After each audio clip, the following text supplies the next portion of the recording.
Good morning, and thanks so much for tuning in. You're watching Trade Talk on BQ Prime. My name is Mathew, and with me is Hiral Dadia. Morning. Good morning, Alex. Well, yeah. So, yeah. What I was going to tell you right now was that though the markets have not really enthused investors, I'm sure Apple has. Oh, certainly. Well, I think a lot of Android users will wonder what the big change is because Apple has finally bitten the bullet and gotten Type-C USB chargers, or rather the port for both its iPhone as well as the AirPods. And I think a lot of Android users will say, hey, we've had this for a long time. Absolutely. And iPhone 15 starting with 79,800 is something which is really a dream for someone who wants to buy an Apple phone, because usually you've always seen a pricing which is way above. Yeah, and look at the iPhone Pro, the 15 Pro and the Pro Plus, right? And that's 1.3, 1.6 lakh rupees. We're still talking about buying a phone here. Absolutely. Now, whether Android users will surrender to an Apple or not is what we need to wait and watch, because that's something which will probably have an impact with stocks like a Reddington as well. No, certainly. In fact, let's look at some of the action that you saw during the day yesterday. I missed a lot of that action. And in fact, all of that happened in the broader market. The benchmark, surprisingly, amidst that selling pressure, stayed pat at very close to that 20,000 mark. Absolutely. We opened at 20,110, which was the life high level in terms of Nifty 50. But clearly, we were talking about Android users surrendering, but we have Nifty, which already surrendered to the early gains that we saw at the markets. We settled marginally in the red, and this was after a 7-day winning streak. Overall, if you go to see a pretty volatile session, Alex, is what we've seen. IT, that was the sector which was leading, but apart from IT, a majority of the others which ended in the negative. Broader markets was the actual highlight of the day yesterday. You had the mid-cap index which shed 3% and the small-cap index which declined 4%. If you see the overall market cap erosion on BSE, that was close to around 6 lakh odd crores, out of which you had the BSE small cap index which saw around 2.5 lakh crores of market cap erosion, whereas the mid cap index which saw around 1.8. If you total that, that's 4.5 crores out of the total 6 lakh crore of BSE market cap. So major mayhem that we saw in terms of broader markets and yesterday. And the biggest cuts in 9 months, right? And I guess to a certain extent, this was something we were building towards with the kind of run-ups that you saw in the small cap as well as the mid cap index. For the small cap index, of course, before yesterday's session, you were talking about gains of 35% or more than 35% for 2023? Absolutely. And with the broader markets, the clear, if you see in terms of the trend, we'll go through PSU stocks very quickly, but Bank Nifty itself is very wobbly right now, though it's just 2% away from its life high levels, right? So that's going to be interesting to watch out for. Apart from that, if you see in terms of stocks, TCS was the bright star yesterday. A 2.9% up move, strong volume built up coming in on that one. L&T, again, on the buyback announcement. Infosys, Divi's Laboratories, Ultratech Cement. These were stocks which were remaining absolutely strong. But interesting to see, because yesterday FIs actually sold close to around 1,100 crores in the cash segment, and you had DIs which bought around 2.6, so around 260 odd crores. So probably the kind of selling that we saw in the broader markets was also coming in from the FIs, and that's a conversation that we have been having since quite a lot of days, wherein there is a possibility that with the run-up that we've seen in the markets, the FIs will start offloading, and that is something that could be concerning. But will they come back into the large caps and help us hold those 20,000 levels is going to be interesting. Yeah, and we've been talking about sector rotation, perhaps also market cap rotation from some of those overvalued stocks. Earlier in the week, of course, we saw that Kotak note that, it seems like they threw up their hands and said that they can't explain some of this. I guess that's something that is playing out right Absolutely. now. And the PSUs are the ones which have seen a maximum downtick, from PSU banks to your, insurance providers, railway stocks, Gujarat-based PSUs, power, shipping, you name the sector that was under pressure. In fact, even your market-linked stocks with regards to broking companies, your depositories, as well as AMCs, all of them saw cuts in that range of almost, say, 3 to 7 to 3 to 10% yesterday. So you know the kind of impact we're already starting to see. I guess to a certain extent, some of that is what we've seen over the years.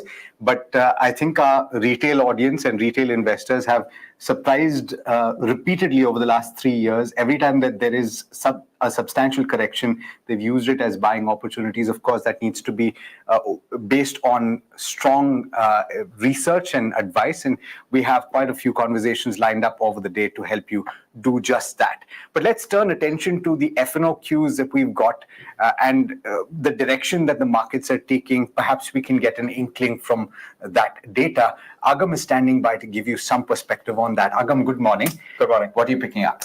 So the novices will call yesterday's year of trade perhaps puzzling. The veterans will certainly call it profit taking. We hit lifetime highs, and that's when some of them decided to perhaps at least take some profits off the table. And that's exactly how things have panned out. As far as futures and options go, what we are keeping an eye on is, well, in futures, we really didn't see too much activity in terms of changes in open interest. So the Nifty OI saw an increase of around 0.5%. Bank Nifty September futures, on the other hand, saw a decline, a little bit of unwinding. But do remember, today is the Bank Nifty expiry.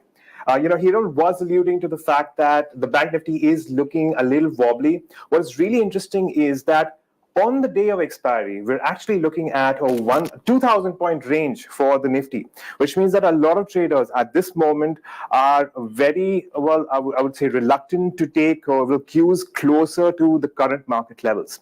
What we are keeping an eye on is, of course, the 45,000 mark on the lower end and the 46,000 mark on the higher end. And that's where we do see a lot of, volatility to come through as far as the Bank Nifty is concerned. Moving on in terms of the Nifty, again, keeping an eye on the current levels. Of course, the 20,000 mark is crucial, but we have seen maximum open interest around the 20,100 and the 19,900 mark. That's where we are expecting to see a lot more activity. Of course, this is a relatively closer loop as far as the Nifty is concerned. In terms of the most active options, watching out for, well, these very same strikes, the 20,100, the 20,000 put, as well as the 19,950 put, where we did see a lot of addition in OI. And finally, coming down to stocks, we're keeping an eye on REC and PFC. Both these stocks had a superb run up over the last 1 week, and now we're seeing profit taking. And Tata Power is the other one, which is also down as much as 3.1%. And we saw some fresh shorts building in there. So watching out for some of these names. But of course, Bank Nifty is what we're going to keep eye out on today. Absolutely. Bank Nifty is where all our eyes will be on.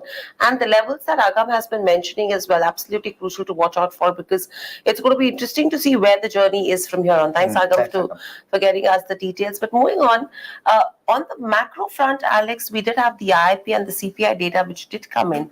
Overall, if you see from a retail inflation number, it's below what the street was expecting, as well as the IIP as well. So both the numbers IIP was above. So I mean, overall, yes, the numbers have been above what the street was estimating. Now, in this gamut, how crude is going to fit in is going to be interesting, because we weren't really looking at somewhere $90 per barrel, right? Right. Now they will have to start pricing in crude at $90 per barrel. And the second important aspect from an inflation perspective is, though vegetables has come down, you still have pulses, which is increasing. And if that continues to rise, that could be a risk. And what the RBI does from a rate cut perspective, whether they maintain that status quo or not, is going to be interesting to watch out for. One small input here, we did see a decline in food prices in the month of August. But do remember that August was one of the driest, in fact, the driest month in the history of IMD's recording of those numbers. And that implication will perhaps come in the next month. That's exactly what I mentioned, right? That for pulses, the inflation has gone up, and that's even in the August number. So that will continue to probably have an impact, and how crude fits in over here is going to be interesting. In fact, Mika is standing by to get us more in terms of what it means, because you have OPEC, which is actually now harping on a tight supply, right? How is it impacting the prices? How has crude moved yesterday? And what do you see for going forward? So Brent crude hit its 10-month high of $92.32 per barrel yesterday, and the MCX oil futures, due to expire on September 19th, traded 1.82% higher at 7,380 rupees, as the OPEC September monthly oil report came out and cut global oil demand and revealed an expected oil supply shortage. the latest oil OPEC report cut the 2023 global oil demand by 1 lakh billion barrels per day to 29.2 million barrels per day, and projects a supply shortage of 3.3 million barrels per day in the next 3 months. If realized, this could be the biggest inventory drawdown since 2007, according to Bloomberg. This was mainly on the back of the production cuts that were revealed by Saudi Arabia and Russia, which plan to cut 1.3 million barrels per day until the year end. And Riyadh also extended its voluntary production cuts by 1 million barrels per day till December. So far this quarter, the OPEC members have pumped 27.4 million barrels per day, which is roughly 1.8 million less than the global demand. And if production levels remain as Saudi Arabia intends, the oil supply demand gap could almost double in the last 3 months of this year. And OPEC estimates that we need 30.7 million barrels per day in the fourth quarter to satisfy the consumption. And the report kept the 2024 global outlook fairly unchanged, and the OPEC members and its allies are due to meet November 26 to review the production policies for the year ahead. For India specifically, the report revealed that the July oil demand rose by 83,000 barrels per day on year, which was down by June's 184,000 barrels per day increase. OPEC predicts the Q3 to surge to 70,000 barrels per day, driven by the economic activity and the ongoing air travel. And the Q4 may see a slower demand, but the expected growth that they projected, which is of 243,000 barrels per day, would be led by transportation fuels, mainly gasoline, diesel, and jet. And in terms of crude imports, they dropped for the fifth consecutive month, averaging 4.6 million barrels per day. Russia remained the top supplier at 44%, followed by Iraq and Saudi at 20% and 11%. Crude product exports fell 15% in July, but India still remained the net export producer of 346,000 barrels per day. And looking ahead, the OPEC projects lower imports in August because the Russian crude inflows were down 25%. All right. So Mika, just for the understanding of the viewers, with all of this data, which are the stocks that actually get impacted from a crude price move perspective? So first would obviously be the oil and gas sector. This includes your upstream companies and your downstream companies. In terms of upstream companies, these are oil exploration companies like Reliance, ONGC, and Oil India. And from the downstream perspective, it's your oil marketing companies and refineries. So all of them, basically. All of them. And then also companies that use crude oil as a raw material. This includes paint companies and tire companies too. So all of them, and paint and tire will be negative as well, taking 92 already into consideration. So you were talking about inflation, but when you have higher crude prices, you're automatically importing inflation.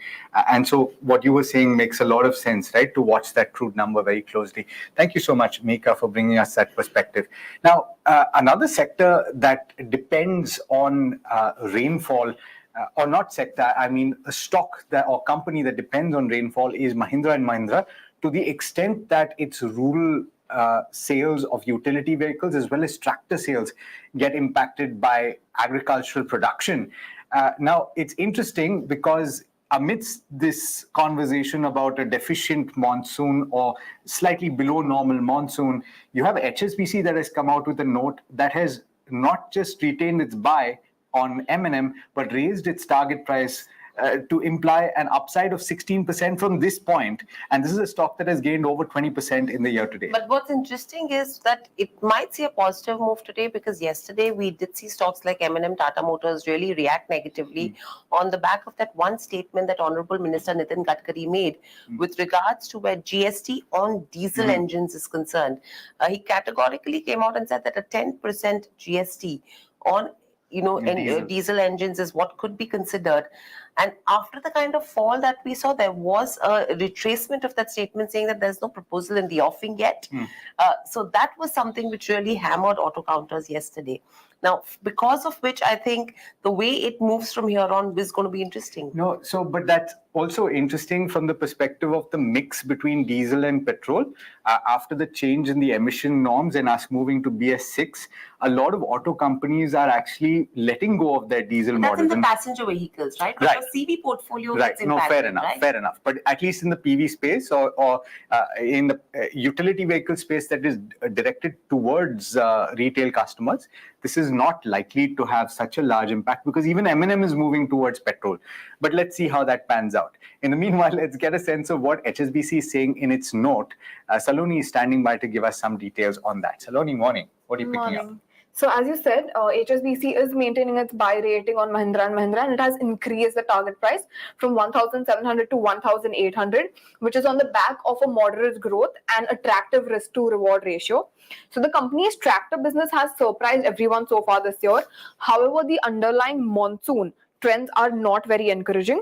But this downside in the tractor business is offset by the company's continued traction in the SUV business and the market share gains that the company is getting in the light commercial business.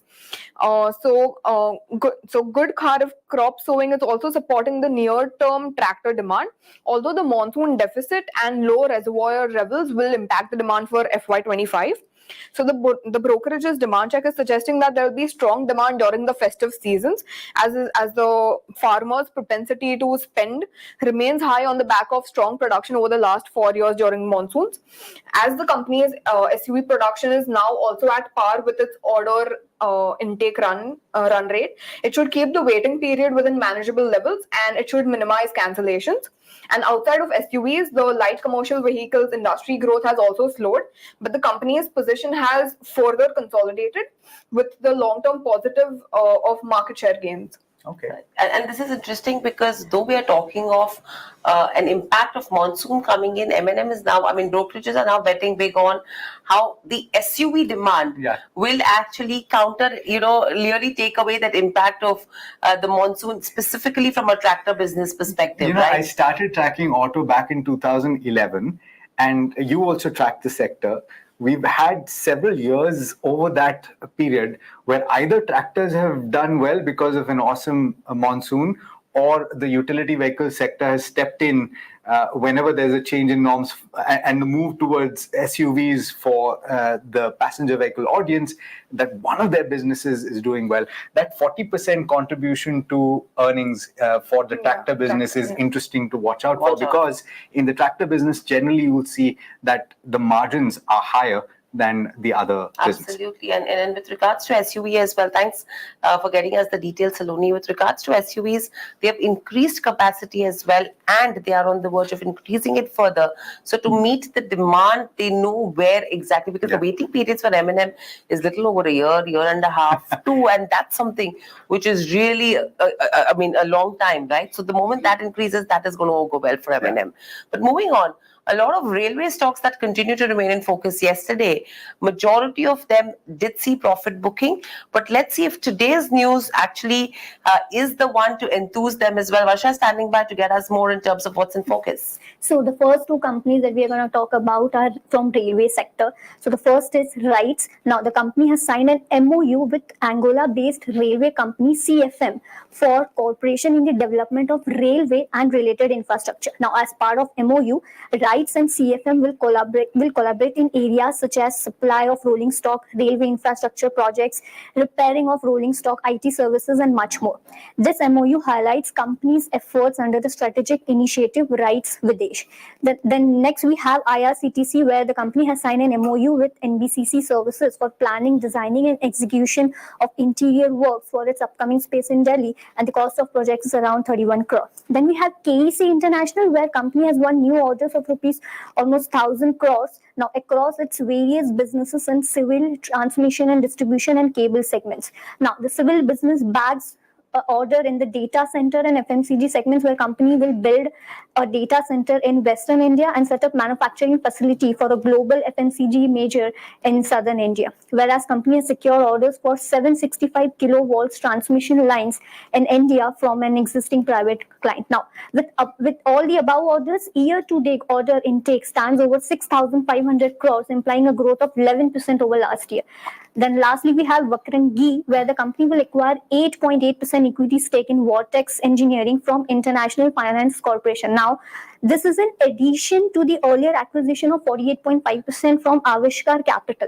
Now, through this acquisition, Vakrangi will have cumulative shareholding of 57.3%, thereby achieving backward integration, which would benefit in better operational controls and scalability. Now, Vortex is one of the leading provider of ATMs. Also, currently, Vakrangi is fourth largest ATM operator in rural India with 6,373 ATMs and is planning to set up 15,000 ATMs by 2030. Interesting. Thanks so much for bringing us those details, Varsha. A lot of updates, Hiral, in the power space as well. In fact, Rishi is joining in to talk about a whole host of updates from the likes of NTPC to G Power, Wari Renewable. What are you picking up, Rishi?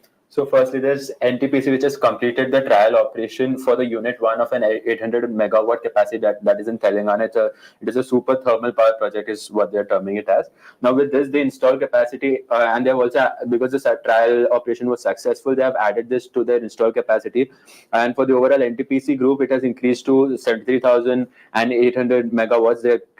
And similarly for the NTPC standalone operations, the capacity has increased to 57,800 megawatts. Now coming to Tata Power, one of its subsidiaries, which is Tata Power Solar Systems, which is one of the largest integrated solar companies, has signed an MOU with SIDBI, that is the Small Industries Development Bank of India, to finance MSMEs for solar adoption. Now, under this MOU, all the MSMEs that are willing to adopt for the rooftop solar PV plant or the associated services from Tata Power will be eligible for financial assistance from SIDBI. They're also they're planning to offer zero processing fees during the upcoming festive season to provide a boost. Then there is GMR Power and Urban Infra, which has increased its stake from 82% to 100% in its smart electricity subsidiary. It has acquired the remaining stake from GMR generation asset for 5 lakh rupees. Then we have GE Power, which has received an order from Vedanta for the combustion modification of a boiler, and this order is worth 25 crores and is expected to be completed within the next 14 months. Then we have Wari Renewable Technologies. So it has signed a letter of intent with one of India's leading power generation companies for setting up a 52.6 megawatt solar power project, and this includes it is an EPC project, particularly engineering, procurement, and construction services, and it is expected to be completed in FY24. Right, so a whole host of names that are in focus, but again, your PSU power stocks were under pressure yesterday. So let's see if we do a catch up on that front. Thanks, Rishi, for getting us the details as well. But moving on, apart from the power pack names, you have banking names that could see a sentimental move in today's session, and that's because you have RBI, which has actually gone ahead and revised the norms for the bank investments. Now, what does this actually mean, and whether this really impacts any bank's PNL or not is what Himansh is going to tell us more about. Good morning, Himansh. Good morning, Hiral. So the RBI came in with new norms for governing the investment portfolios of banks, and this follows a discussion paper from January 2022 actually, and these will be effective from the beginning of the next fiscal, and this covers all commercial banks but includes all the regional rural banks. So what are these regulations? They've essentially just tweaked the norms and the way banks categorize the investment portfolios into 3 main groups, which are primarily held to maturity, the first one, secondly available for sale, and third is the fair value through profit and loss, and this is a new category. Now FVTPL is a recently introduced category that has a broader ambit compared to the previous way of categorizing investments, and it pretty much includes everything beyond the first 2 categories. It includes investments such as equity shares that aren't related to subsidiaries, associates, or joint ventures. These investments will also be recognized in a separate account. Then secondly, investments in various funds such as mutual funds, alternative investment funds, and real estates are going to be recognized in it. And then investment in securitization notes and bonds and debentures, where the payments are linked to certain metrics such as indexes. So when the bonds value keeps fluctuating, they will have to be tracked separately. If FVTPL category must be assessed on the fair market value, and any resulting gains and losses will directly be credited to the bank's PNL. Now, these mainly have implications on how the banks report their investments and how they report their profits. And it's essentially, for those who are viewing the books of these banks and the banks themselves on how they report it, they're expected to bring in more transparency as to how these banks report their numbers from here on. Okay, all right. And I'm sure that we'll look at the individual books of these banks to identify Right. what the implications are. But you also have an update on RR Cable. It's another new entrant for the equity markets action in the primary market. What can you tell us about this issue? Right, Alex. It's one of the many who are expected to hit the primary markets in the second half, and it's been looking very optimistic. So, RR Cable is a Mumbai-based wire and fast-moving electrical goods manufacturer. That is, and its offer opens today. The price band is set between 983 and 1035, and the issue is set to close day after tomorrow on September 15th. Now, the fresh issue is of 180 crores, and the total issue size is of 1964 crores, and this is primarily an exit for the private equity player TPG Investments. Now, like I mentioned, the business is primarily across two product segments. Wires and cables and fast-moving electrical goods comprises of fans, lighting, switches, and appliances. And the proceeds from the fresh issue will be used to repay and prepay their borrowings.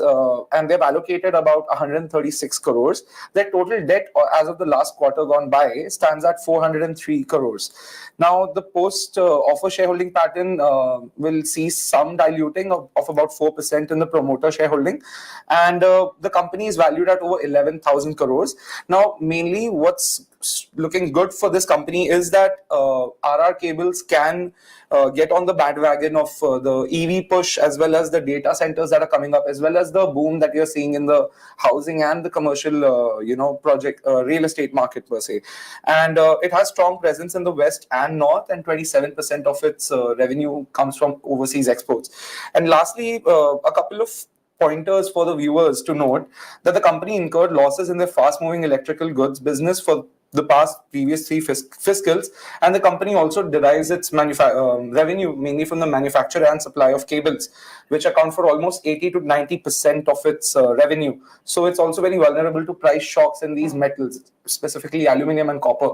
So those are key monitorables, but overall, let's see how the IPO performs once it sets the primary markets. Absolutely. It's going to be interesting to watch out for as well. And let's see how the peers react in trade as well. Thanks so much for getting us the details. So, Alex, overall, a lot of action that we will be watching out for in the primary as well as the secondary market. And if you see SGX, Gift Nifty as well, that is indicating a positive start to an extent. But if that's going to be sustainable or not is going to be anyone's guess. So let's wait and watch and see what is in store for all of us in the markets today. That's all that we have on this session. Thanks for watching, and lots more lined up on the other side. Please stay tuned to PQ Prime.